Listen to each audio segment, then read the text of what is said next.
Welcome to Around the Empire. I'm your host, Joanne Leon. Friends of the show, Kyle Anzalone and Will Porter, join me for a special 3-part series on the rise and fall of John Brennan, done in a roundtable format and released in 3 separate episodes in the coming week for our listeners or available in advance and full for our patrons. Kyle Anzalone is the host of the Foreign Policy Focus podcast and the editor-in-chief of Immersion News. He also writes the daily news roundup at the Libertarian Institute.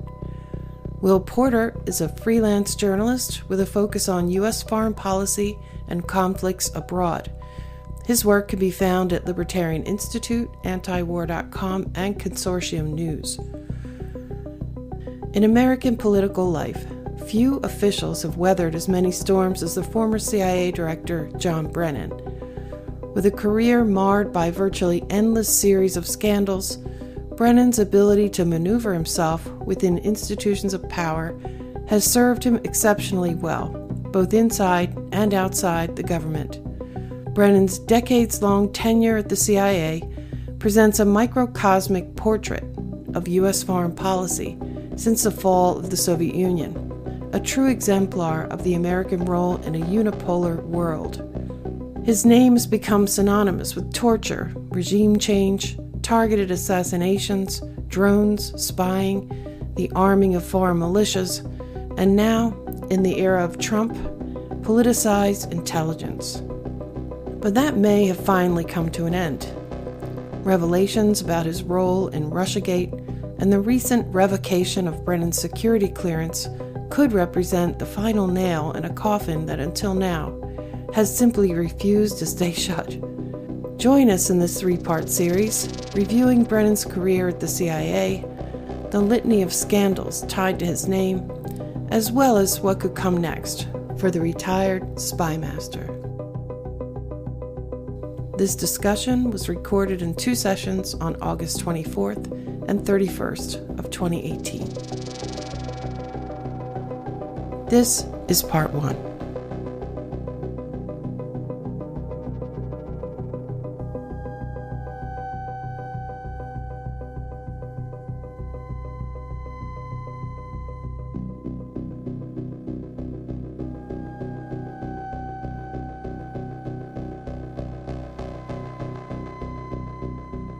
John Brennan, the men and women of the CIA will have the leadership of one of our nation's most skilled and respected intelligence professions. It is indeed a tremendous honor to be nominated to be the director of the Central Intelligence Agency. The women and men of the CIA are among the most dedicated, courageous, selfless, and hardworking individuals who have ever served this country. At great personal risk and sacrifice, most times their successes will never be known outside the hallowed halls of Langley and the Oval Office. If we had the opportunity to take bin Laden alive, if he didn't present any threat, the individuals involved were able and prepared to do that. The concern was that bin Laden would oppose any type of capture operation. Indeed, he did. It was a firefight.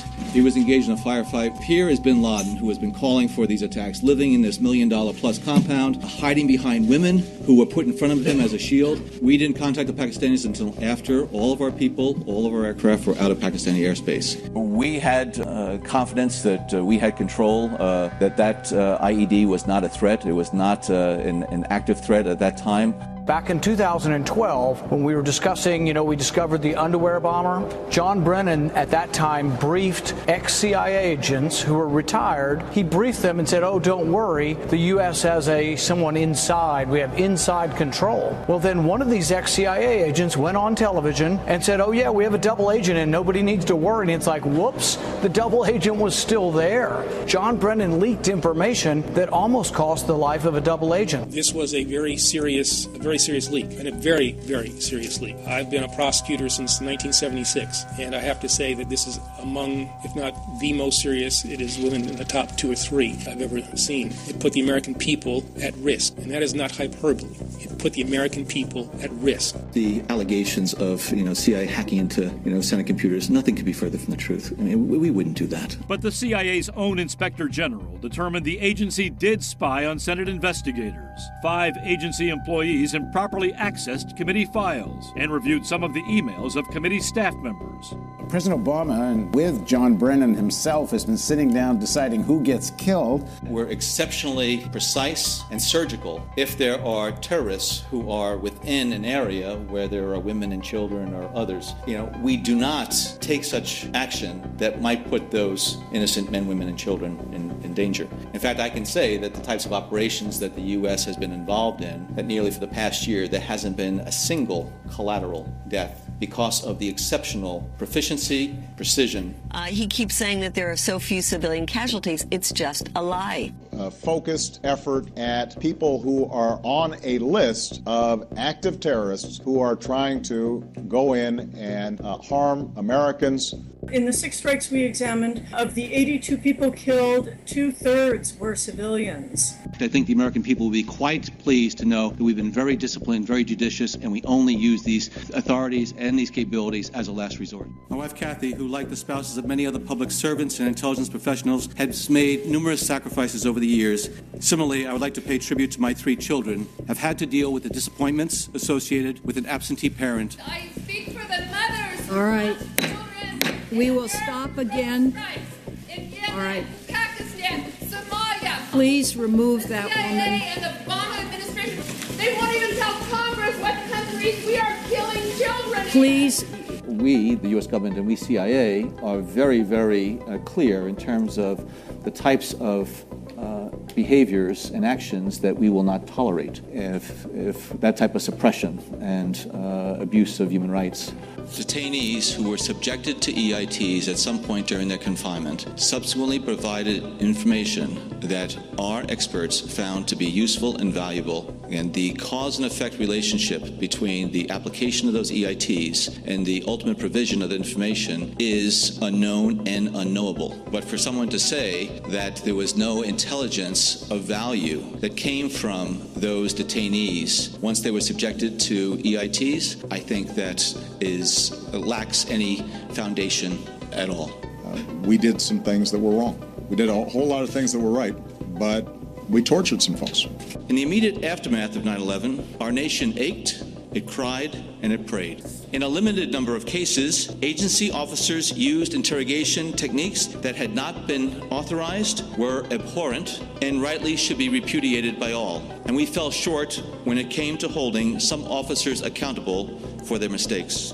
I did not take steps to stop the CIA's use of those techniques. I was not in the chain of command of that program. I served as deputy executive director at the time. I was aware of the program. I was CC'd on some of those documents, but I had no oversight of it. I wasn't involved in its creation. You support the appointment or the nomination of Gina Haspel to head the CIA. Why? She will speak truth to power. Critics think she didn't do that around the questions of enhanced interrogation. Well, yeah, it was a much different time. I think many of us, if we look back on that time, we wish we would have done some things differently. I wish I would have yelled a little bit more, but it was at a time when the embers of the World Trade Center were still burning. Mm-hmm. I think Gina is somebody who's going to protect the institution from being exploited and used by Donald Trump. Gina is the best hope to keep the CIA independent, quite frankly, so that you're going to have somebody there who knows the intelligence business and will not try to just give Donald Trump and senior policymakers what they want. Mr. Putin's decisions to move into Ukraine, his decision to move into Syria with military forces was based on the premise that there was not going to be a symmetric Western military response. I remember being on the schoolyards of New Jersey when I grew up, and bullies and try to intimidate, and they keep moving forward unless they get their nose bloodied a little bit. And I felt as though Mr. Putin really needed to get his nose bloodied. A summit meeting between the President of the United States, the most powerful person in the world, and Kim Jong-un, the leader of North Korea, who is a bloody and murderous despot. Unfortunately, I think he has been masterful in how he has manipulated perceptions and how he has manipulated and quite frankly, duped Mr. Trump. The Free Syrian Army, the moderate opposition, are fighting against Assad, who rained down chemical weapons on their families. That deserves support, deserves protection from the United States. And I do not believe that you're going to see any stable and secure future in Syria unless Assad passes the scene. There's no way that Assad, the butcher of Damascus, should stay in power. Make no mistake about it, the American justice system, I think, is going to prevail in this endeavor to get to the bottom of who might have been collaborating and working with foreign actors to try to undermine the integrity of the election. CIA, during the course of 2016, worked very closely with our domestic partners, and if there were opportunities to work with foreign partners to try to understand what Russia was doing, not what U.S. persons or U.S. Officials were doing. Have you talked to anybody in the press since leaving? No, I have not. You're the first one that I've talked to in the press. Meaning on, off the record, or anything? That's correct, yes. Director Brennan, do you know who commissioned the Steele dossier? I don't. Do you know if the Bureau ever relied on the Steele dossier as part of any court filings, applications, petitions, pleadings? I have no awareness. Did the CIA rely on it? No. When I use the term, this is nothing short of treasonous, I equate it to the betrayal of one's nation, basically aiding and abetting, giving comfort to an enemy. Yes, I will speak out. I'm hoping to be able to shake quite frankly, some sense into the people around Mr. Trump. He certainly has the authority to do it, to basically order the Department of Justice and the FBI to release this information, even that which was redacted earlier. It's an order from the White House. Should they be obeying it? Should they be protesting? Well, I think Christopher Wray, Director of FBI, and Dan Coates, Director of National Intelligence, as well as Rod Rosenstein, who is overseeing this investigation, should push back against any directive that is going to have negative impact on our capabilities, as well as the investigation. So I think they should continue to push. If Mr. Trump and the White House does not relent, well, then I think they have some decisions to make, whether or not they're going to just not follow that direction and be fired, or to resign. They have an obligation, since they took an oath of office, to the Constitution of the United States, not to Mr. Trump. I think there's a big question, first of all, in terms of those who are on Mr. Trump's national security team, whether they can continue to serve in good conscience an individual who basically betrayed his nation. And those who are going to be silent in this administration are complicit. He is giving aid and comfort to the enemy, and it needs to stop. And Mr. Trump needs to understand that there are going to be consequences for him, too.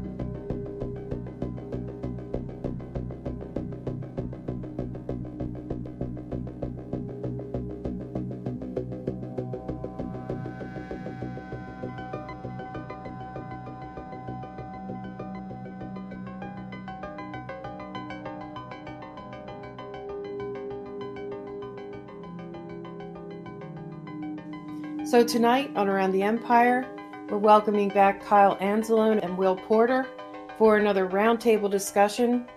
Thanks for coming on the show, you guys. Great to have you back. Thanks for having us back on. Yeah, always great to be on the show I actually listen to. So you've had some great interviews lately, and I'm happy to have the opportunity to be back on. And just so you recognize the voices, the first voice is Will. Will, say hello. Hello. And Kyle was the second voice. Hey, everyone. And tonight we're going to take on what turns out to be a pretty broad topic. We're taking advantage of the news that John Brennan, a sort of bombshell, has been created quite a stir across the Beltway and beyond. John Brennan losing his security clearance and the circumstances around that. And when we started to research this topic, the topic being the rise and fall of John Brennan, we found some interesting parallels. Like with John Brennan's career, there are parallels between it and the rise and fall of the American Empire. Assuming you date the beginning, there are different ways to date the American Empire. But one way, some people define it as when the Soviet Union fell, the American Empire began. There are other ways to date it as, it's always been an empire, or post-World War II is another. That's probably the one I agree with more, to be honest. But let's say the American Empire really went full force after the Soviet Union's fall. And that was the same time that John Brennan's career was really taking off, you could say. So I'm not saying that John Brennan brought about the fall of the American empire. I'm just drawing the parallel. And John Brennan has had a sort of meteoric rise, you could say. He got all the way to the top of his organization. The CIA director is one of the most powerful people in the world. But along the way, he survived massive scandals and wrongdoings in the past. And we still don't know if this is his real fall. He may rise out of the ashes. But it's a pretty low point for him.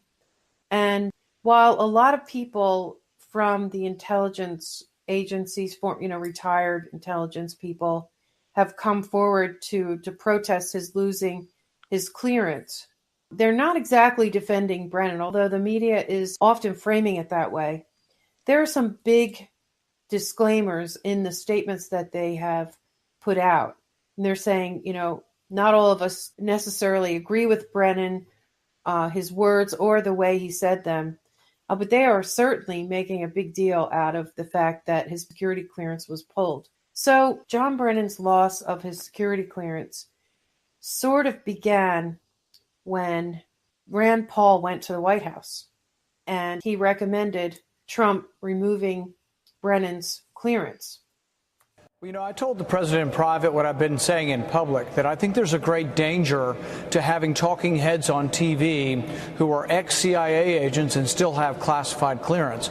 There's a real danger that they might inadvertently reveal classified information. And, John Brennan's got a history of this. Back in 2012, when we were discussing, we discovered the underwear bomber.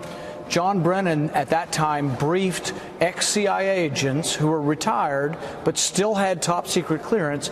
He briefed them and said, "Oh, don't worry, the U.S. has someone inside. We have inside control." Well, then one of these ex-CIA agents went on television and said, "Oh, yeah, we have a double agent and nobody needs to worry." And it's like, whoops, the double agent was still there. So John Brennan's already been involved when he was on the inside, leaking information to people who still had top secret clearance, who were now talking heads. John Brennan leaked information that almost cost the life of a double agent. This is 4 years ago now. He should have been fired for that, but he wasn't fired by President Obama because I think he was a partisan. But now he's a talking head on the outside saying that basically President Trump should be executed. That's what we do for treason. And so, yeah, I'm very concerned about him having privileges because of his past history, but I would make it more universal. I don't think that ex-CIA agents of any stripe who are now talking heads should continue to get classified information. I think it's wrong. So you're suggesting that this should be a blanket treatment. His critics are saying that what he wants to do is create an enemies list and that he wants to shut these people up. Here's Senator Hirano. Let me just show you what she tweeted out. She said, "This is what totalitarianism looks like." So why is she not wrong? I think that's a little bit overwrought. No one's talking about limiting anyone's speech. So an ex-CIA agent can get out there and say incredibly stupid things like the president is treasonous.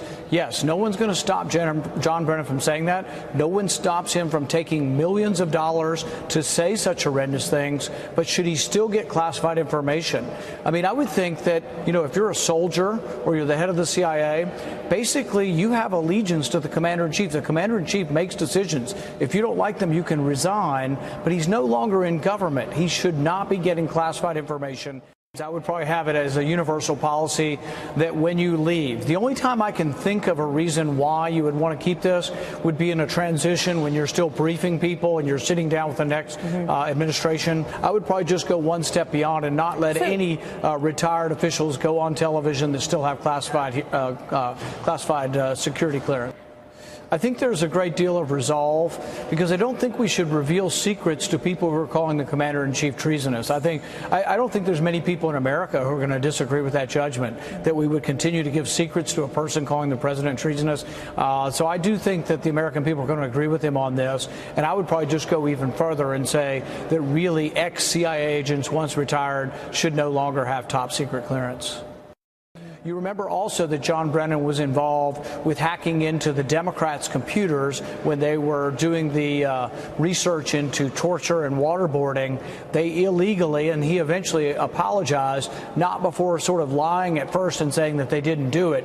But John Brennan has a very, very sketchy history of doing things and abusing power, so he needs to not be getting any information, because I think he has a history of doing things for partisan reasons and also things that the CIA is not supposed to do, which is spy on senators and on their computers.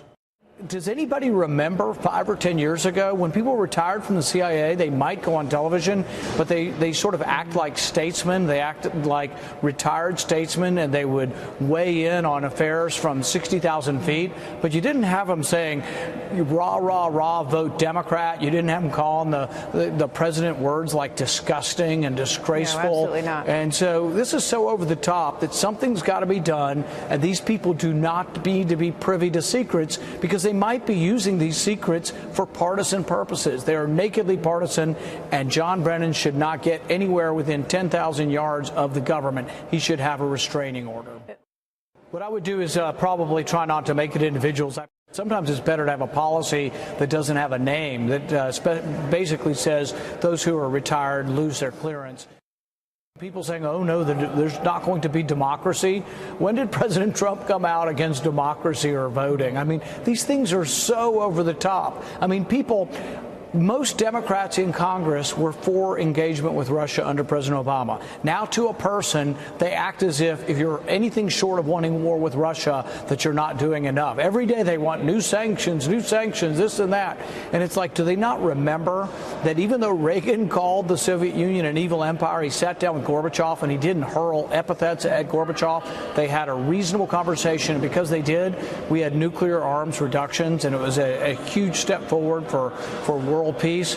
That can happen again, but not if we're deranged by politics. So that was Rand Paul on Fox News on July 23rd, and that's when, I mean, Trump and Brennan had been sparring quite a while before that. But for like the first year of Russiagate, the focus was mainly on Comey and the FBI, don't you think? Yeah, it seemed to be. And also the hacking stuff, too. That was also like majorly earlier on in the whole scandal. I think that was like the centerpiece over even the FBI thing, even the investigation into collusion and stuff. I think didn't that only come out later, that they had been looking into Papadopoulos and Page and whatnot after the hacking allegations? I think the central kind of deep state figure through the first year was James Comey. And I think that's because they kept trying to make him a sacrificial figure because of the way Trump fired him. But, if you look at it, like, nobody cares because he's, FBI director scumbag.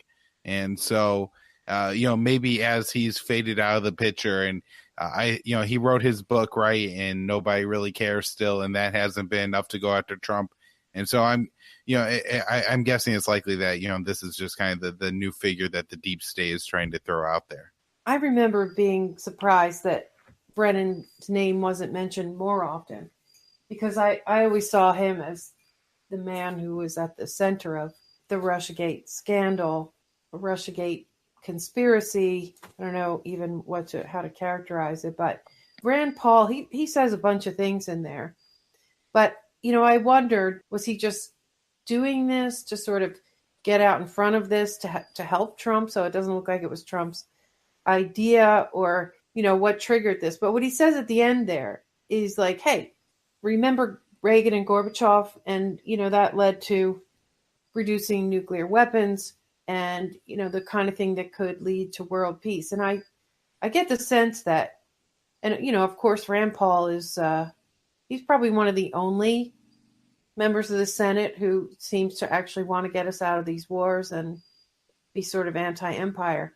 But I think when Brennan called Trump treasonous for having that meeting with Putin, that seems to be the thing that triggered Rand Paul. Rand Paul does have a long-standing opposition to John Brennan. The filibuster, Rand's famous filibuster on drones, was actually filibustering John Brennan's CIA nomination.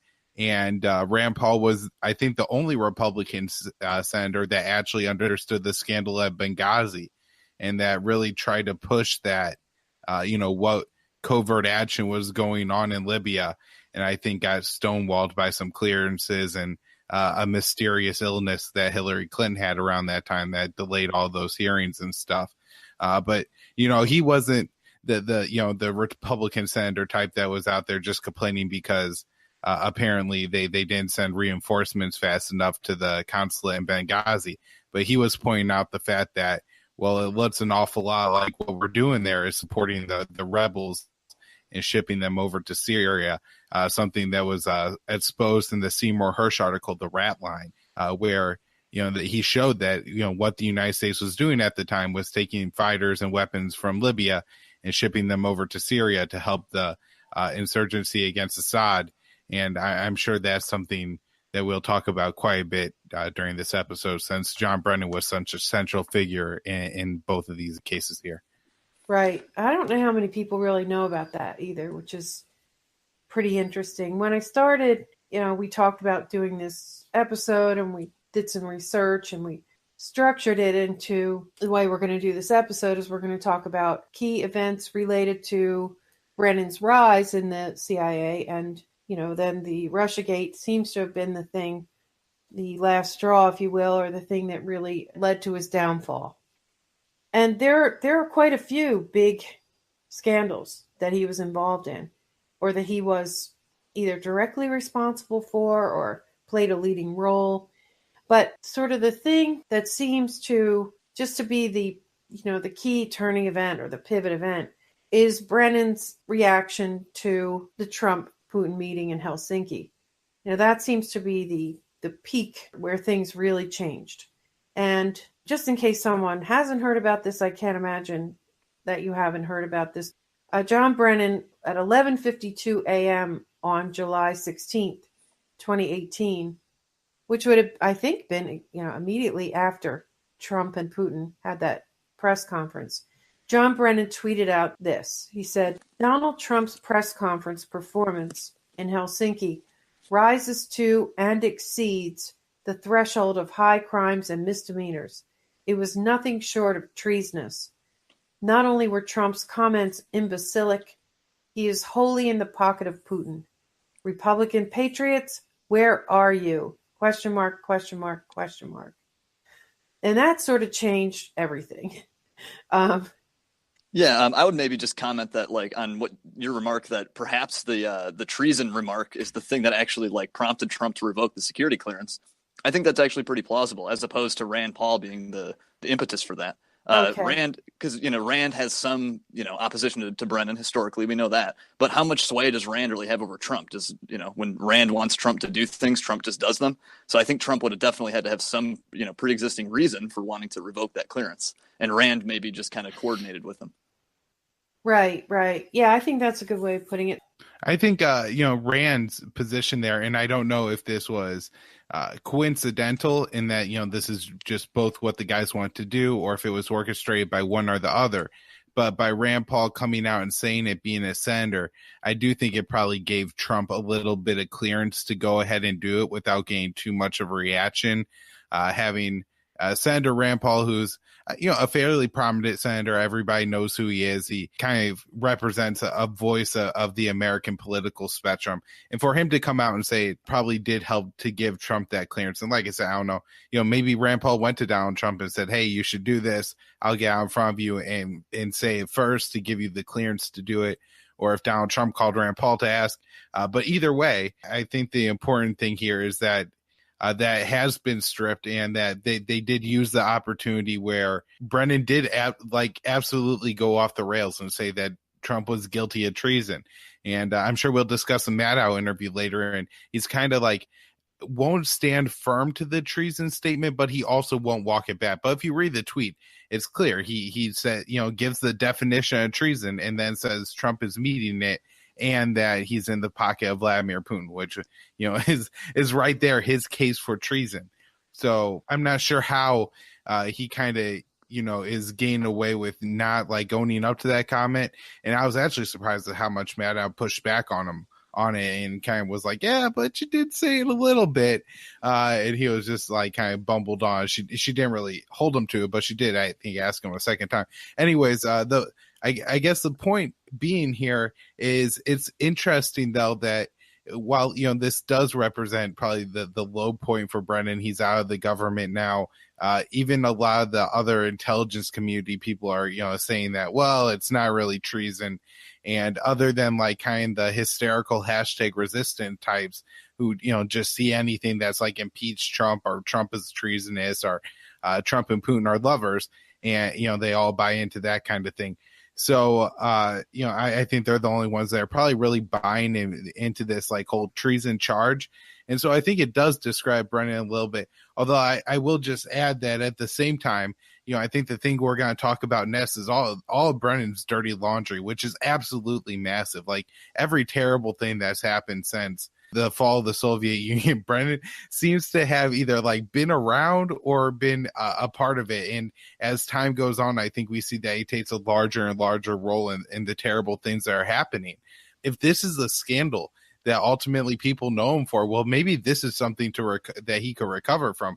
When you look at all the things that we'll go over, you would think that any one of those scandals should be enough to have killed his career. So just point that out. I agree with that. Oh, I wanted to say the high crimes and misdemeanors. Is that Constitution about treason or is that the impeachment? Yeah, I think that's just what can justify impeachment, right? If there's high crimes and misdemeanors. Whereas treason is like giving comfort to the enemy. And the enemy is defined by like you have to be at war with them, by the way. I thought that was like what defined you having an enemy. So any talk of treason, I think, is just outrageous unless they're claiming we're at war with Russia, which hell, that might be, they might say that. We're in a virtual war with Russia, they might say, So he actually conflated impeachment and treason there, didn't he? The official definitions. He did, didn't he? I didn't even think about that. Completely conflated those two things. But, all these guys believe that, that Russia's attack was, or at least they all run around saying that's equivalent to 9/11's Pearl Harbor or whatever other tragedy from history, going all the way back to like Holocaust types claims. So, if they really believe, I guess, that Russia had the leches, that I guess, they claim that Trump is treasonous. And it's hysterical and insane to think that we're kind of at this point in our discourse, but it does seem that, that's the case. I should mention, too, that with Rand Paul, Rand wasn't the first person to suggest taking Brennan's clearance. Back in, I want to say it was May, I am pretty sure I saw a clip of Joe DeGenova. He's on Fox News, and you see clips of him on YouTube and things. And he was the U.S. Attorney for the District of Columbia from 83 to 88. And he's an attorney, and he is married to Victoria Toensing. He's speaks out very much about Russiagate. I think he's the one who said Brennan should be getting a lawyer.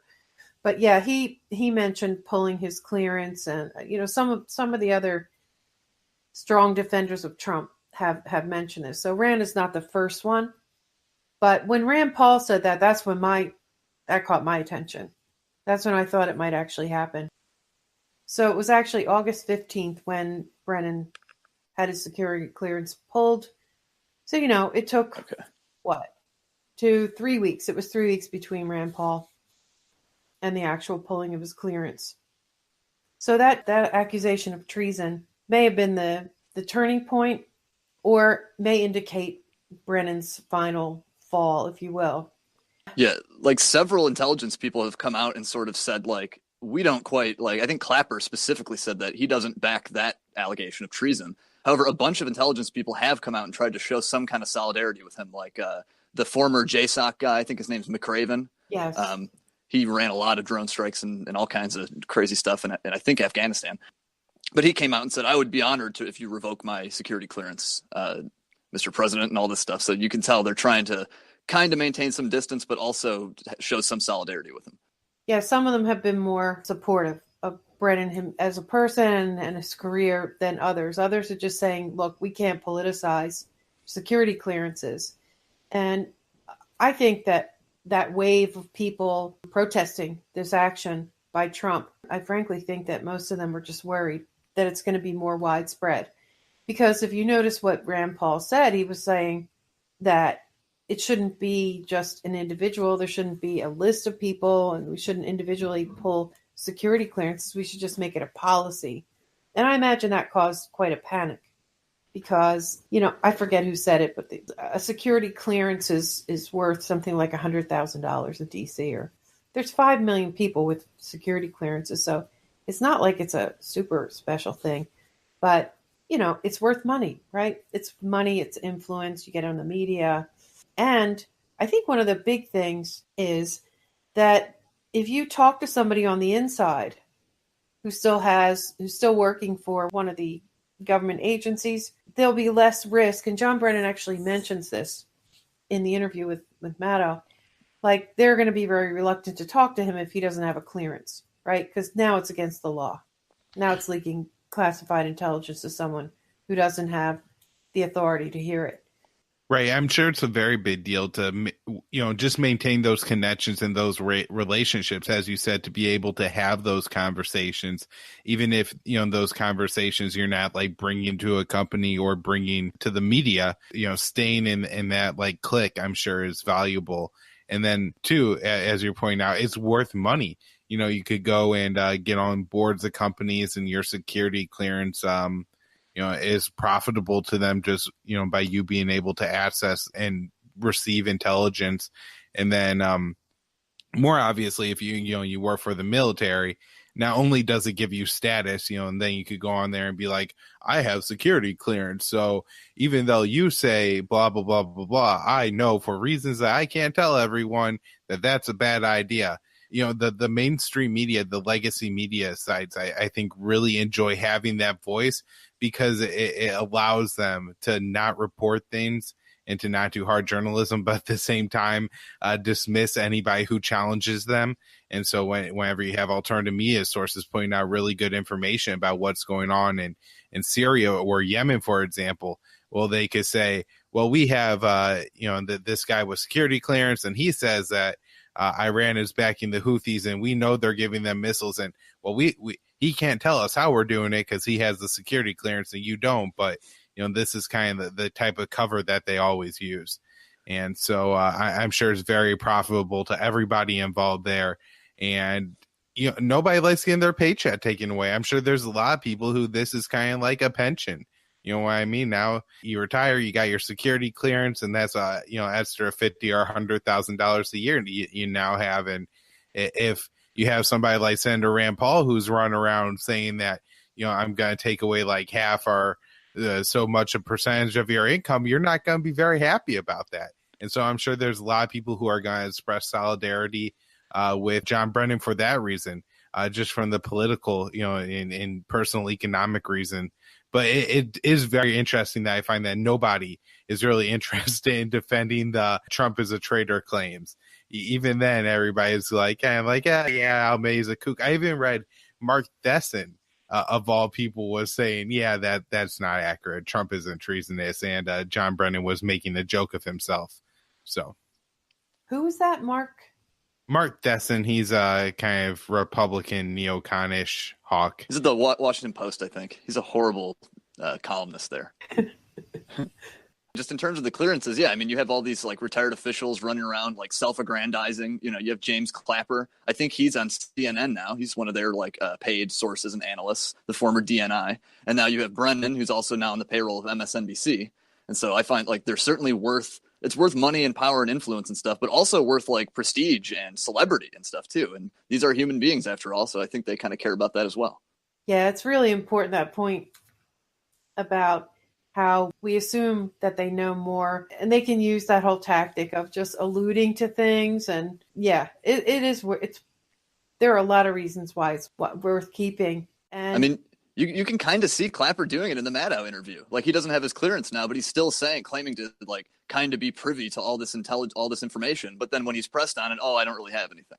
And so that's just how they do it. They sell the fact that they once had a clearance, or that they once had access to secrets, and it makes them somebody that the media wants to talk to. Right. There's a few times in the Maddow interview where he makes a claim like, I know that there was interference, and maybe there is a link.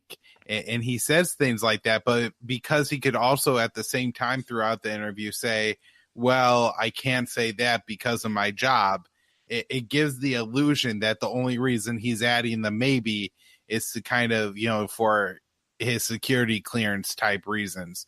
But when in reality, what he's saying is, I don't have the evidence, I'm making assertions, and I know things that I can't tell you. But he never says that the things I know and can't tell you are proof that, there was collusion.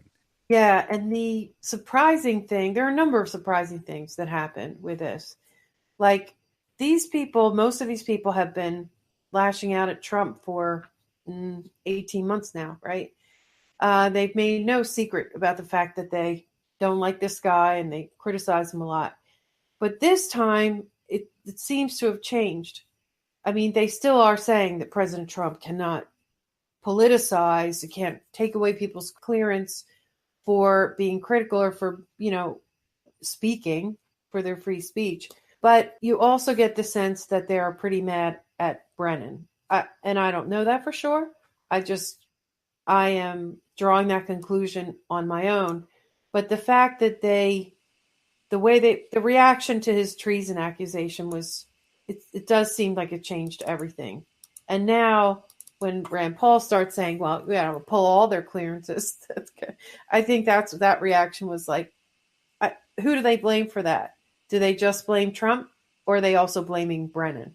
Right. Yeah. Did Brennan go too far out on a limb and sort of get them targeted and stuff? And, Brennan always says, I find this funny that he sort of always calls out Trump's indecency and his, rudeness and harshness. But every time that anyone brings up, like, maybe you shouldn't have said that, John Brennan, he brings up how, my Irish came out. And so that's his defense of, going out on a limb and going too far. But I think you're right that maybe, like, the other officials, while they're trying to kind of not throw him under the bus too much, I could see them kind of not being too happy with him. Yeah, well, Clapper threw him under the bus. He said that John he's like a freight train. He said some other things about him that were pretty interesting. So that one was probably the tell. There are a lot of people online seem to think that was the tell. Do you think that John Brennan's hyperbole is an issue here? Is one of the reasons we're having this crisis? Well, I think it is. I think, John is sort of like a freight train, and he's going to say what's on his mind. I think, though, that the common denominator among all of us that have been speaking up, though, is genuine concern about the jeopardy or threats to our institutions and values. And although we may express that in different ways, and I think that's what this really is about. But John and his rhetoric have become, I think, an issue in and of itself. Up until this point, John Brennan and James Clapper, they'd made many appearances together. They've been like solidarity, And this time he appeared without John Brennan, and he said he was like a freight train. So that's a definite sign. So that's the situation today. Now, let's talk about Brennan's rise to power, if you will. John Kiriakou tells us in a podcast that we did in January 2017, and this, I believe, was just about a week before the Trump inauguration.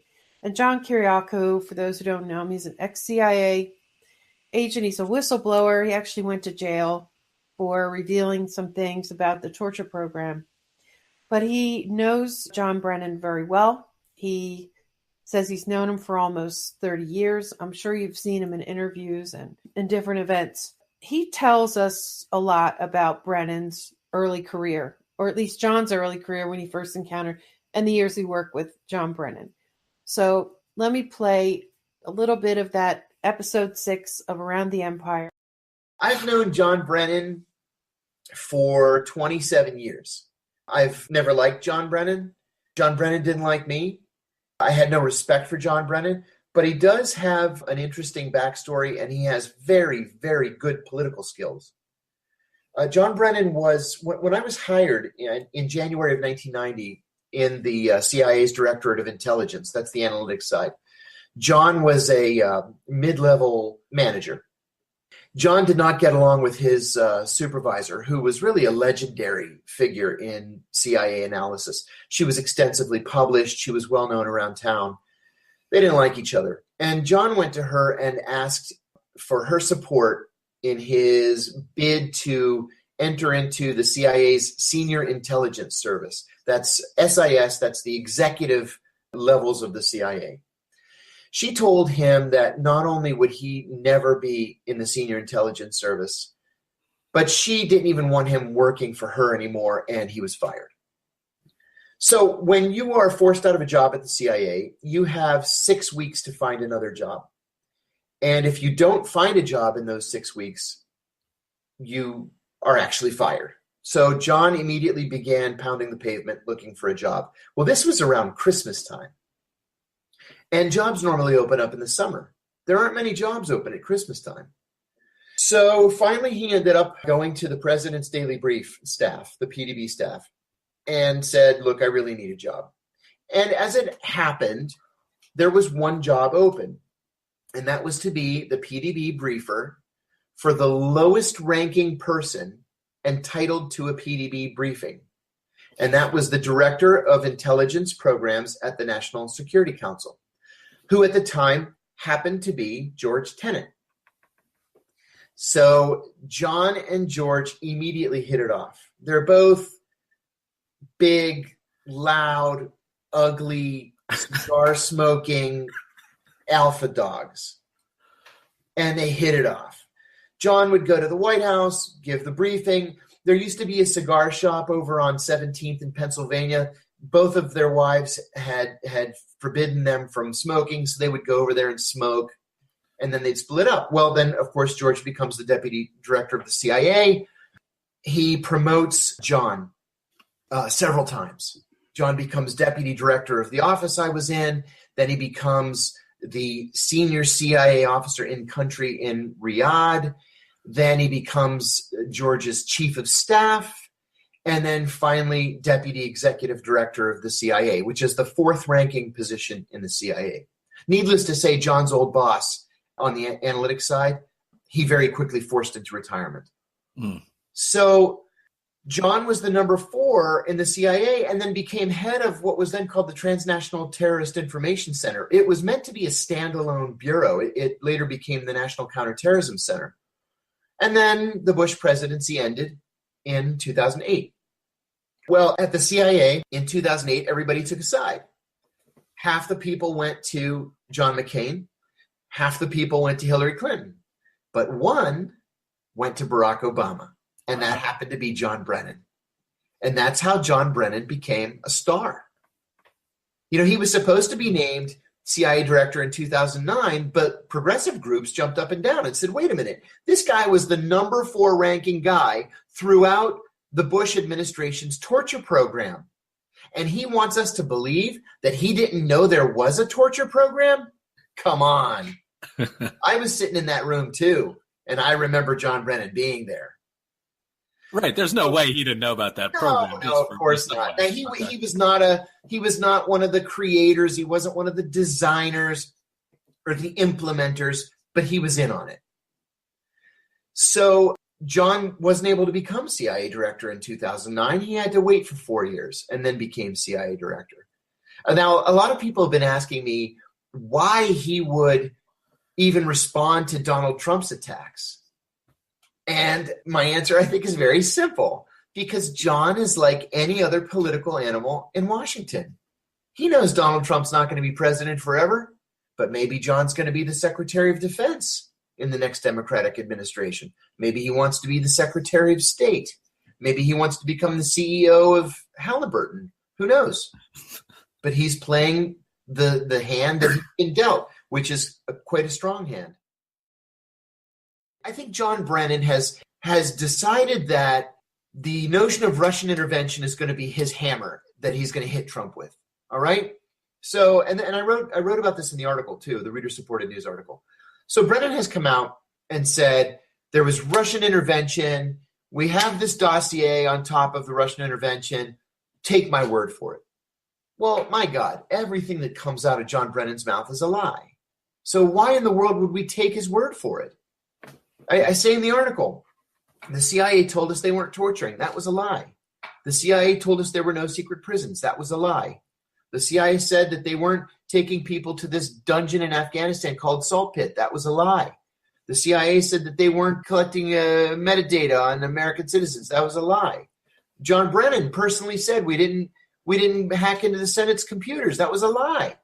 And now he says, I'm not lying. I'm telling you the truth, so you should believe me this time. Come on.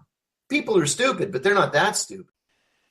So during that career, we chose 9 different, what I would call a major scandal. And we'll go into those separately. I'll read the list now, and then we'll talk about each one separately. One would be the bombing of the Khobar Towers when John Brennan was the, station chief in Saudi Arabia when this happened. The next thing is Iraq War II, if you will, or the 2003 invasion of Iraq. The intelligence was fixed around the policy, as they say. Or, the whole case for WMD that was made to lie us into the Iraq War. The third thing, number 3, is Brennan's knowledge of, involvement in the genesis of the torture program. The fourth thing is Obama's drone war, the kill list, and the time when he first of all, he was a key figure, maybe the key figure for that program. And he also went out and he denied that there were any civilian deaths for that. And that became a major scandal. The fifth thing is Libya. The whole situation with Libya, the operations that John Brennan was running after the NATO, invasion war, after NATO initiated a war against Libya, and how that may have led to the Benghazi attack. The sixth thing is Syria and the rat line. There's a connection between Libya and Syria. There's a rat line of weapons that the CIA was running, basically taking weapons from Gaddafi stockpiles and sending them to the Syrian rebels where another regime change operation was beginning. So there's that part of the Syria scandal, but there's also the scandal of the proxy jihadi army. The whole regime change operation was Brennan's baby. And we'll explain more about that. And the next thing is the bin Laden, what do you even call that? The bin Laden kill, the bin Laden assassination, all the PR that happened around that event. If you recall, President Obama did a big speech. And after that, there was sort of a flurry of details about what happened during that Navy SEALs operation. And Brennan was one of the voices sort of giving out details, and the details got all mixed up, and it was very bad. It led to some serious problems, and we'll talk more about. And at the time, Robert Gates, was he the Secretary of Defense? I believe he was the Secretary of Defense at the time. And he basically had to shut that whole PR engine, people boasting and bragging and throwing in, embellishing with details that didn't actually happen. And that was a big problem for Brennan. And then we have 2 more. We have in 2012, the underwear bomber briefing that Brennan gave that turned into a major league scandal. And lastly, we have in 2014, Brennan decided to spy on the Senate Oversight Committee, a task force that was doing the torture report. Then he lied about it. And then there was an unprecedented speech by Senator Dianne Feinstein on the Senate floor, lashing out against Brennan. Brennan eventually had to get back down. Although just like now, he did back down. But he also kept lashing out. It was kind of funny. It's how he'll walk things back, but never completely. And it must come to the point where he's really forced to walk it back because he doesn't do it willingly. You could see that. So those are the things that we felt were major scandals. There are probably more. I mean, most of the work he did was covert, under deep cover and things like that, or the operations he led. But these are just the ones we know about. And he recovered from every one of these. This did not, his career and his promotions kept coming. He kept failing upward, if you will. And so that's why I say we called this episode The Rise and the Fall of John Brennan, because the scandal he's involved in right now, Russiagate, if he is the man who's at the center of it, if he's one of the main drivers I'm sure I don't think he's a one-man show here, right? I think there's a whole faction that he is aligned with and represents, but he's certainly a central figure. And this could be the one that takes him down, and it's a pretty big one. But who knows, because he's already survived some really bad scandals. So let's talk a little bit more about each one, just because maybe people don't know about them, or maybe we can offer a little more insight. The Khobar Towers scandal. Yeah, the general story here is in 1996, there is a terrorist bombing in Saudi Arabia against, I believe it's some kind of diplomatic building for the United States, and 19 Americans as well as other people die in the attack. The attack is blamed on Hezbollah, and it's kind of then worked into the whole anti-Shia narrative, in southern Lebanon, who I guess at that time they were still fighting the Israeli occupation in Iran, when in reality it was actually Al-Qaeda the ones behind this attack. One of the footnotes for this is Cynthia Stoner, who's a former CIA agent, although she kind of said in a "I tell you, but I have to kill you" kind of way that I guess there were Shia groups involved in some way in this attack, but it's pretty clear that Al-Qaeda was the group behind this attack now. And John Brennan was, he's a high-ranking member of the CIA station in Saudi Arabia at that time. And, it doesn't come out and say, hey, guys, we got the wrong people. Because remember, this is before 9/11. And so, if people are shedding light on the Al-Qaeda groups, maybe that changes Bill Clinton's calculation all those times he decided not to go after Osama bin Laden.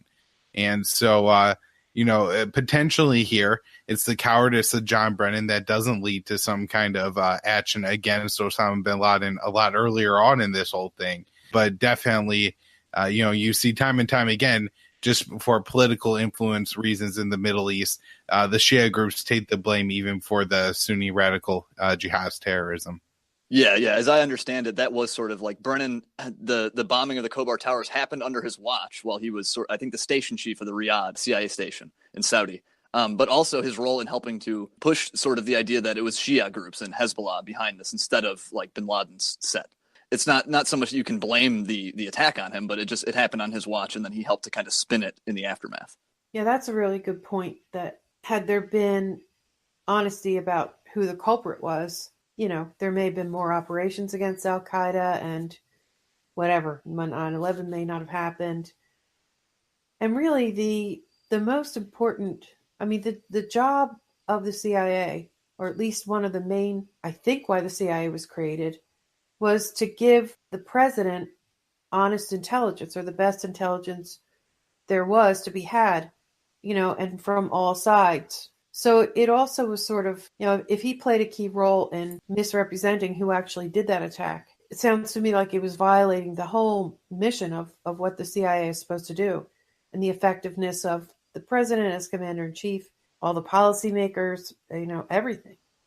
Yeah. Sure. If you listen to Michael Scheuer, the former chief of what's called Alex Station, which was like the bin Laden hunting unit in the CIA, he talks all about how the CIA and the FBI had all these problems with sharing intelligence and how there's all this like competitiveness going on.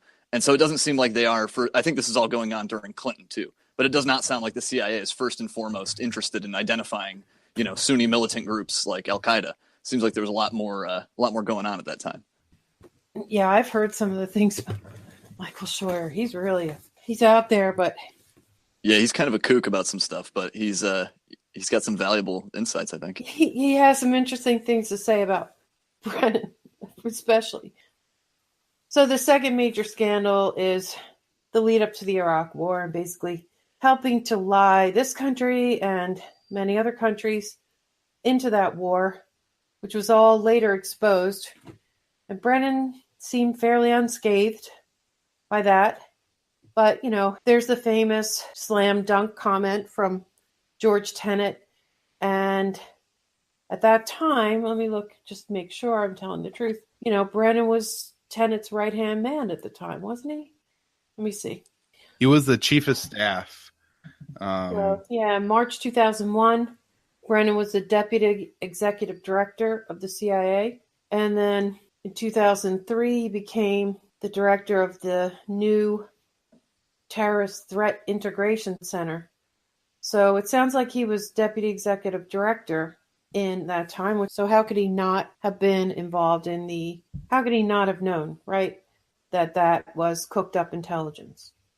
Sure. And the CIA also was in charge of this thing called WinPack, which was like an arms proliferation thing that they were the guys who initially put the finger on the aluminum tubes story, which Judith Miller would eventually report in the New York Times, that alleged that these tubes that Saddam had ordered, that this was for centrifuges. And I think the Department of Energy later even debunked that in a report and said that, no, that was meant for conventional weapons.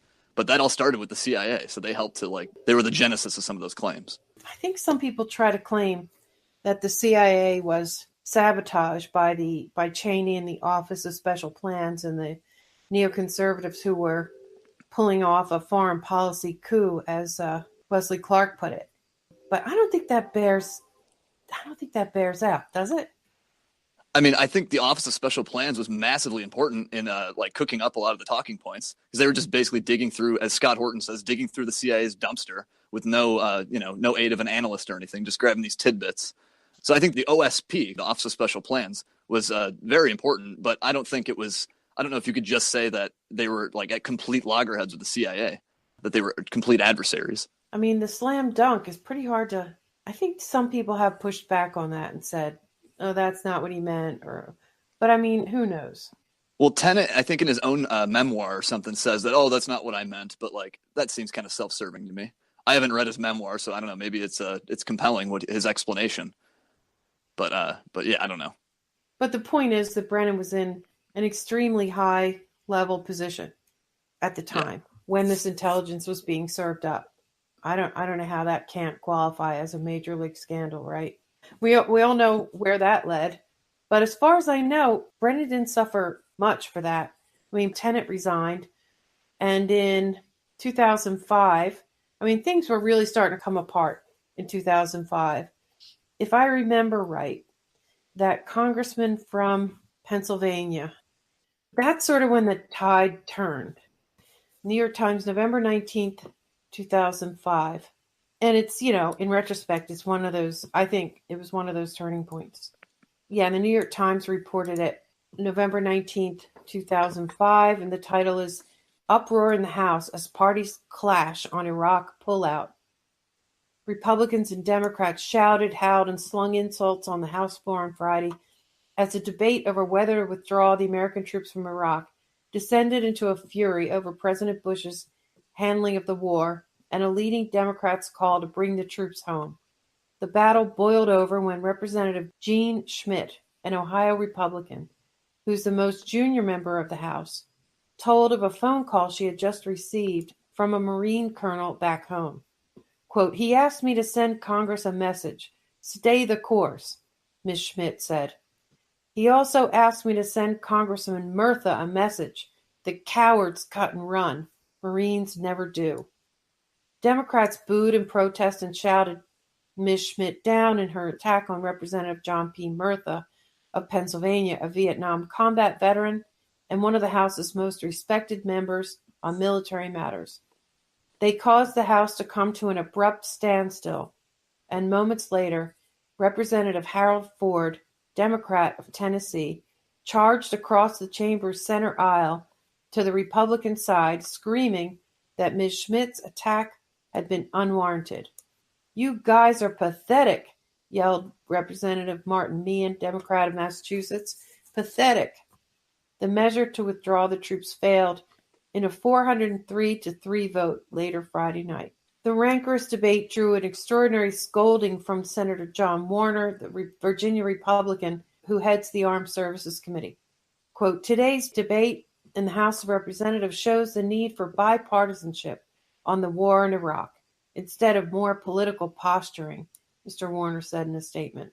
But as the third hour of the debate opened, with the House chamber mostly full on the eve of Thanksgiving recess, even two senior Republicans, Henry Hyde of Illinois and Kurt Weldon of Pennsylvania, tried to temper the personal nature of the confrontation by offering tributes to Mr. Murtha. Quote, I give him an A+ as a truly great American, Mr. Hyde said. Then Mr. Murtha, who normally shuns publicity, gave an impassioned 15-minute plea for his plan to withdraw American troops, who he said had become, quote, a catalyst for violence, unquote, in Iraq. The American people, Mr. Murtha thundered, are, quote, thirsty for some direction. They're thirsty for a solution to this problem. The uproar followed days of mounting tension between Republicans and Democrats, in which the political debate over the war sharply intensified. With Mr. Bush's popularity dropping in the polls, Democrats have sought anew to portray him as having exaggerated the threat posed by Iraq before the American invasion in 2003. Republicans have countered that Democrats were equally at fault. So basically, it's just giving you, go back down memory lane on, what the sentiment was in the country at this point. Now, let me just see when George Tenet resigned. I think the key turning point there was the Downing Street memo. Do you remember that? Yeah, you even said the phrase earlier, fixing the policy or fixing intelligence around a policy or whatever. Yeah. Right. The memo was first published in the Sunday Times on May 1st, 2005, during the last days of the UK general election campaign. This is from Wikipedia. It went largely unremarked in the US press at first, but was heavily covered in progressive blogs, such as those on Daily Kos, because of a remark attributed to Richard Dearlove, then MI6 head, that, quote, the intelligence and facts were being fixed by the U.S. around the policy. Fixed around the policy. By the U.S. is inserted in there. So he said, the intelligence and facts were being fixed around the policy, unquote, of removing Saddam Hussein from power, which was interpreted to show that U.S. intelligence on Iraq prior to the war was deliberately falsified, rather than simply mistaken.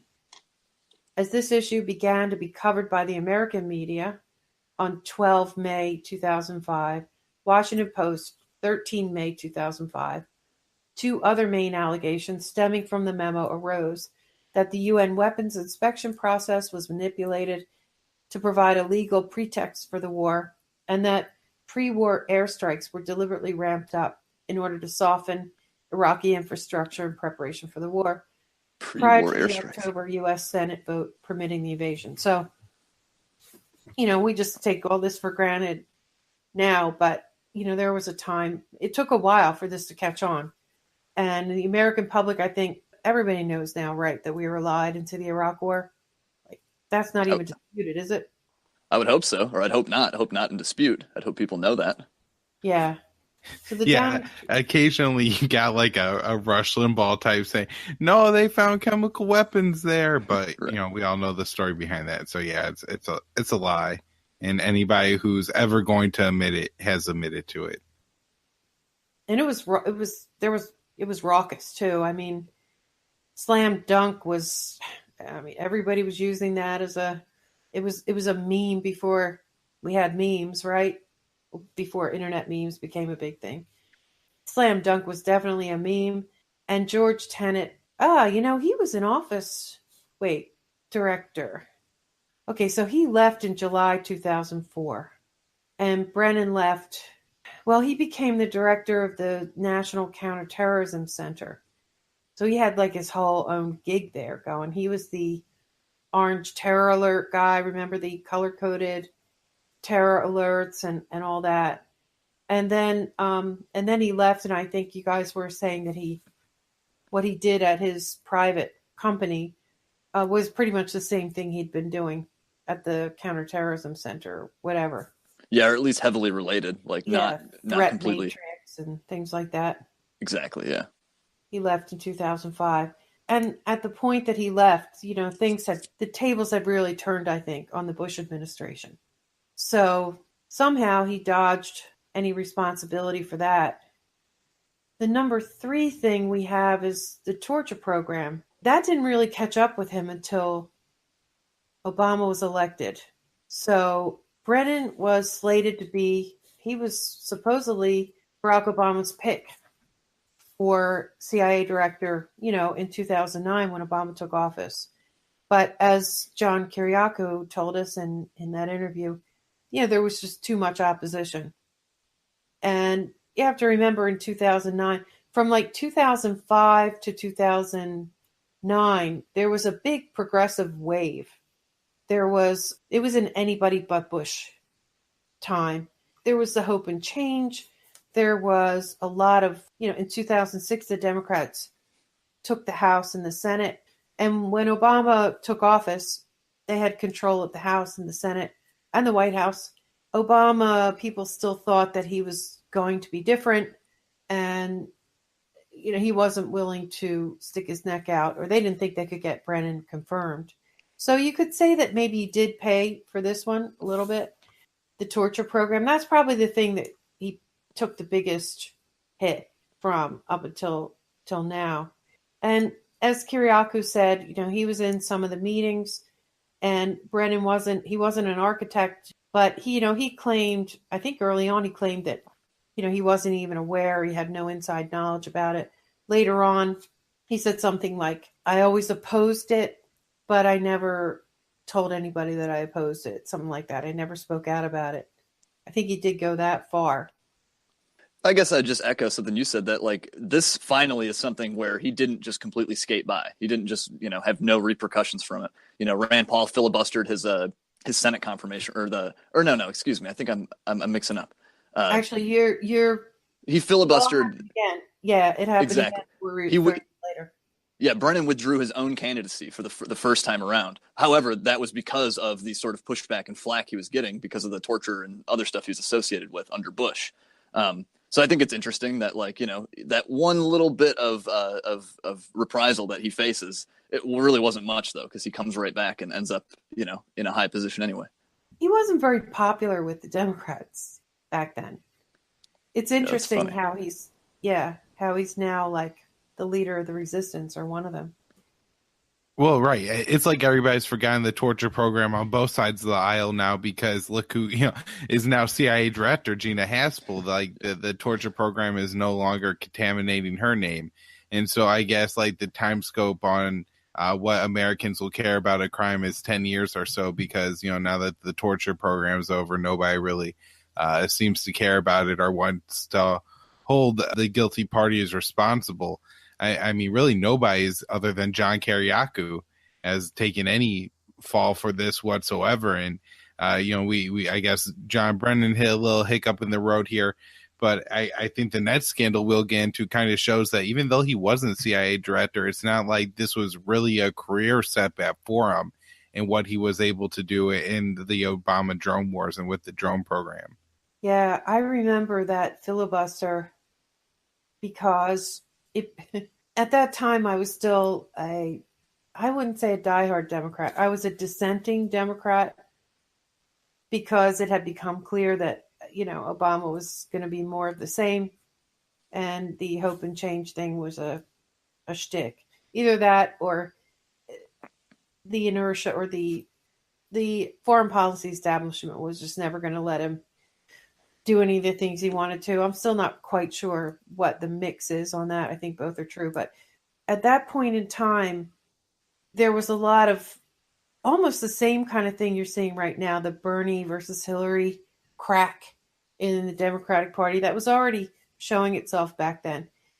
And one of the worst things you could possibly do if you were a Democrat, things you're going to catch a lot of flack for, is to ally with libertarians or Republicans on any issue. Like, I can remember at that time, I could probably dig up tweets. I think it was a Stand with Rand tweet hashtag. I don't know if you remember that. But when Rand did that, it was a pretty epic filibuster too, wasn't it? Yeah, as far as I can remember, he let him have it. Yeah, Ram filibustered for like 10 hours or so on the Senate floor, but that wasn't until I think 2013 in Brennan's actual nomination that he gets confirmed for to be CIA director. But just going back to this time in 2009 and Brennan having to withdraw his nomination, I think as we look at this compared to the rise and the fall of the American empire, there's definitely some similarity here in that the immorality of what the United States did under George W. Bush actually, did cause the American people to push back a little bit. And, much like how John Brennan's career advances during the first Obama term, I think the American empire advances in much the same way, where we have to pretend that everything we're doing now is clean. We're getting the surgical strikes, the tactical raids, the very clean cut ways of cleaning up the world, where before we had, Bush and his bludgeoning wars and torture programs and all that. We don't do that anymore. And so we really see, John Brennan, who, just like the American empire, had the stink of the lies that got us into Iraq War II, all the inhumanity that occurred during that war, as well as, the torture program being the other big one. And yet, rather than, this completely disgracing his career, like it should have completely disgraced the American foreign policy at that point, it shifts and goes underground. And what we have during the Obama years is, in a lot of ways, even more ruthless than some of the stuff that was going on under the Bush years. But it's presented in much a different way. And that seems to be the way, John Brennan progresses with his career. Yeah, the kinder, gentler humanitarian empire. Like that. Right, distinct from what Cheney said, we have to go to the dark side. That was Cheney's line, I think. So, yeah, distinct from that. And shock and awe, right? Right, yeah. Yeah. Yeah, so with the drone war, that was the torture program. So the next thing is around the same time period, Obama's drone war, when that was revealed. And also another thing I'd kind of forgotten, but that Kiriakou interview just reminded me, is it's still classified, right? They're still not officially, anyone with a security clearance is not allowed to talk about that drone program. Yeah, that's outrageous. We all know that it exists. That's pretty crazy. But whenever that came out in the news, and I don't recall what the point in time or the event that revealed it, when they started to talk about it, Brennan made a speech and said that there were no civilians killed, or I think he actually, looks like it was around January or February 2013. There's an article in The Guardian. What is this? February 7, 2013. Now, at this point in time, what has happened is a lot of things have happened. Some very interesting things have happened. Brennan gets a second shot at being the CIA director. Clearly something he really wanted to do. And it was just a stroke of luck, I guess, that David Petraeus, who was the current CIA director, went down in flames for a sex scandal, if you will, with his mistress. And he even gave his mistress some classified information. It was a major deal, if you remember. And supposedly some guy at the FBI was the one who initiated it. He dug through Petraeus's Gmail account or something like that, and that's how it all came to pass. And I believe it was immediately after the November 2012 election that Petraeus was asked to come submit his resignation, and did. And that opened the way for Brennan to fulfill his dream of being the CIA director, which was interesting. Man, it's been one heck of a decade or two, hasn't it? Yeah, there was really a little palace coup there with that whole scandal, the whole affair thing. I don't know, But yeah, this quote from Brennan, though, about there being no casualties from the American drone strike program, that is just, I don't know how he could say that. I think the Bureau of Investigative Journalism turned right around. We're just like, nope, here's the information that directly disproves that certainly people have been killed in these. Yeah, so in February, so just to frame this, we have to remember that Brennan has some confirmation hearings coming, right? Because I don't think he was actually confirmed until like March. He was nominated on January 7th, 2013, and sworn in on March 5th. So this is right in the middle of that, right in that time period. And I remember they were delayed. There was a lot of uncertainty as to whether he was actually going to be confirmed. So anyway, back to this Guardian article. Barack Obama's nominee for CIA Director John Brennan has defended drone attacks as a more humane form of warfare ahead of what is expected to be a grueling Senate confirmation hearing on Thursday. Hours before the hearing, Obama finally bowed to pressure from senators who threatened to hold up Brennan's confirmation over the administration's refusal to hand over a 50-page classified opinion providing the legal basis for the killings of U.S. citizens by drone. But the White House decision to provide the document to senators on Thursday morning was not expected to entirely allay deep concerns about drones, which have focused on Brennan, widely seen as the architect of the policy under which Obama signs off on individual targeted killings.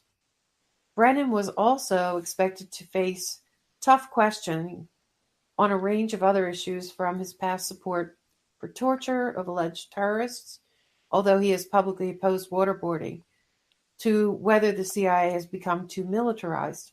Come on, get to the point here, article. However, the president's authority to order the killing of Americans by drone strike has drawn some of the strongest concerns from senators.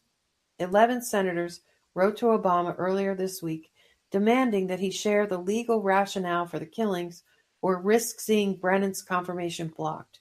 Earlier this week, the White House faced further embarrassment over its drones policy when it was revealed that a secret CIA drone base in Saudi Arabia was the launch pad for strikes that killed the U.S.-born cleric Anwar al-Awlaki and his son in 2011. In written answers to questions prepared by the Senate Intelligence Committee, Brennan defended the drone strikes as a more humane form of warfare. He said that, quote, extraordinary care, unquote, is taken to ensure they conform to the, quote, law of war principles, a phrase human rights groups say is notable in that it does not claim to actually adhere to international law. Brennan said drones are better than bombs and artillery. Quote, they dramatically reduce the danger to U.S. personnel and to innocent civilians, especially considered against massive ordnance that can cause injury and death far beyond the intended target, he said. Brennan acknowledged that there have been, quote, instances when, regrettably, and despite our best efforts, civilians have been killed. But he added, quote, it is exceedingly rare and much rarer than many allege. So this must have been his second go-round, because he, at one point in time, said no civilians, 0 civilians are killed by drones. Yeah, exactly. I was familiar with he denied any, not just like it's occasional, but it's rare. Like he said, no, there's none. We have no documented examples or anything. I'm pretty sure that's exactly what he said. Yeah, that was reported by Micah Zenko in Foreign Policy 9/17/2012. And actually, if I go over another article that he wrote in Foreign Policy magazine, this one's from 9/11/12. I guess coincidentally the date of the Benghazi attack, but it ran on that day. It's titled The Lethal Bureaucrat, and I actually couldn't find this on Foreign Policy anymore, but if you go to archive.is or the Wayback Machine, the internet has saved the archive of this very important article. One part of that article has a quote from an Obama advisor that was an advisor since 2008, said, no politically appointed official in U.S. history has played a prominent role in killing so many Americans outside of a war zone as John Brennan. The article also says that Brennan oversees and manages a 100-person interagency office that oversees the targeted killing list, and that oftentimes John Brennan is making the final decision on, if they're going to have a drone strike or not. I guess he positioned himself, as far as it goes in the chain of command, as the person who presents Obama with the terror list, and then also would be the one that would get to present Obama with saying, like, hey, we had the opportunity on this date. It's also important to remember that back at this time, they were doing what is known as the signature strikes, which I think is probably one of the worst examples of American war crimes ever. This is when they'll drop a drone strike on a target, and then 10 to 15 minutes later, or I think even up to an hour later, they'll come back and bomb the target again. This led to different villages in Yemen to losing all their first responder and people with medical training. Because let's say it does hit a civilian target, or even a target if people don't know if it's civilian or an Al-Qaeda target, and they go to Russian to try to help the children that are maybe injured or people who are under the crushed rubble. And then 15 to 20 minutes later, another airstrike is dropped, and this time only innocent people are killed. And, it's the first responders. And you had these kind of terrible tragedies going on. And then, like I said, in Foreign Policy Magazine, this one you can actually still find on the site, 9/17/2012, again, Micah Zenko, and this one's titled The 7 Deadly Sins of John Brennan, highlights how John Brennan completely denied there were any drone strikes going on, and how John Brennan tried to justify the drone program by saying the Yemeni people wanted it, even though it was quite obvious at the time. And Micah points to research done near this time where he says, look, if you look at how terrorist incidents are stopped, 40% are stopped by local police, and 43% are solved whenever the terror group reaches a deal with the government or occupying force. And so in both of these articles, he really goes over John Brennan's role in the drone program, which was absolutely critical. Also, John Brennan was a heavy supporter of like our interventions in the terror war at Yemen in this time, supporting, giving at that time President Saleh, who's later we know these weapons will fall into the hands of the Houthis, to the tune of, I think, $600 million from 2007 to 2011. Of course, John Brennan wasn't the orchestrator of that program the whole time, but then an additional $340 million then to the Hadi government in 2012. And so it just to go show the kind of absolute horrendous stuff that John Brennan was doing during this time, even though he didn't have the power of the CIA, was certainly able to, wage the drone war in Yemen that, really has empowered AQAP, and they're a significant force in that country. Pakistan, I think at the time of this article, Micah, it kind of concedes that, well, it hasn't turned out too bad in Pakistan yet. However, having the benefit of hindsight now, in 2018, we know that drone war actually had massive backfire, as those refugees of that drone war ended up in Afghanistan and are now calling themselves ISIS-K and carrying out, mass atrocities in that country. So, just looking back at some of John Brennan's crimes during this time, it's quite amazing the role this guy had in the early years of the Obama presidency. Yeah, this might be the one where, I don't know, maybe we'll have to see when we go through them. Is it like escalating scandals? I mean, I guess it makes sense that the scandals would be bigger and worse because Brennan is also rising in power at the time. Now he's in the, that New York Times article we'll refer to in a little bit later. He spent most of his time sort of in an office under the Oval Office with no windows, and people called him the drone czar. There was quite a lot of pushback. There was quite a lot of anti-war sentiment in the country, and there was a lot of pushback on the left. And I don't remember quite so much how things were on the right. I think there were certainly people on the right who were against it at the time. Of course, libertarians would have been against it because the libertarians tend to be anti-war. At least the left-leaning libertarian, I'm not sure what to call that wing of the libertarian people with those politics. I don't even want to say Libertarian Party because I think it's complicated now. But yeah, we got all our own infighting and stuff. Yeah, but I can remember like Code Pink protesting an Obama speech over Anwar al-Awlaki's son that was killed, and just there was a court case. There were judges sort of denying standing to people, making sure it could never really get through to a court to decide whether the president of the United States could order a drone strike on a U.S. citizen. It was pretty controversial times for sure. Well, right. I mean, that was a big concession that Rand Paul was looking for.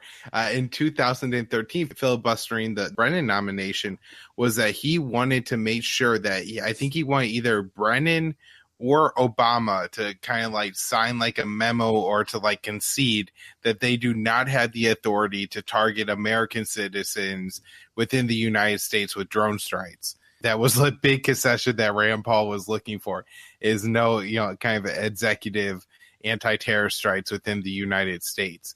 And so, certainly I would imagine that Rand Paul probably had more information. That's why he was so concerned about that. But, it's just interesting that I think during John Brennan's time as the drone czar, 4 Americans end up being killed with these drone strikes. Of course, we have Anwar al-Awlaki, who everybody admits was deliberately targeted, which is interesting how there's an admission that guy's deliberately targeted, although we don't acknowledge that the drone program that he was blown up with. And so to try to square that logic's incredible. But there's 3 other Americans that were killed by drone strikes. And if, John Brennan was the one putting names on this list and authorizing the drone strikes, it's very interesting that you would think this would be the potential to charge him with a crime, potentially murder. Obviously, Anwar al-Awlaki's 16-year-old son wasn't guilty of anything, and if John Brennan was involved in approving this strike, certainly you would think that in any kind of reasonable situation, like in the United States, if you are involved in a felony and somebody gets murdered during the commission of the felony, even if it's not by you, you still get charged with that murder. So you would think just the way the United States handles these kind of crimes and any other reason that he should be open to this type of prosecution. But of course, rather than getting that, he gets a promotion. Yeah. And let's just step back here for a minute. I mean, with John Brennan's appearances in the press nowadays, all he talks about is decency and the president's President Trump's lack of decency and stuff. But listen to all this we're talking about, the signature strikes, the absolute carnage of that drone program. I just think it's funny, just the contrast between, his rhetoric about decency and the kind of things that he was Obama's point man. He was the drone czar. He was leading this campaign of murdering people overseas, a targeted assassination program. So if we want to talk about decency, I think we can't leave that out of the discussion. Yeah, he's making a lot of political enemies at this time, as he's also rising in power. It's very clear that he's determined to be the CIA director. And he is reported by many different people. He's very close to Obama. Why or whatever reason, we don't really know. But he's very close to Obama, who apparently also wants him in that position. Because we actually skipped ahead a little. We're not perfectly in chronological order here, which doesn't really matter. But it is interesting as we bring up all these old details, sort of reliving, all these things that happened. And that's part 1 of our 3-part series. Thank you for listening. A special thanks to Kyle Anzalone and Will Porter. Follow Kyle Anzalone on Twitter at KYAAALE, Kyle.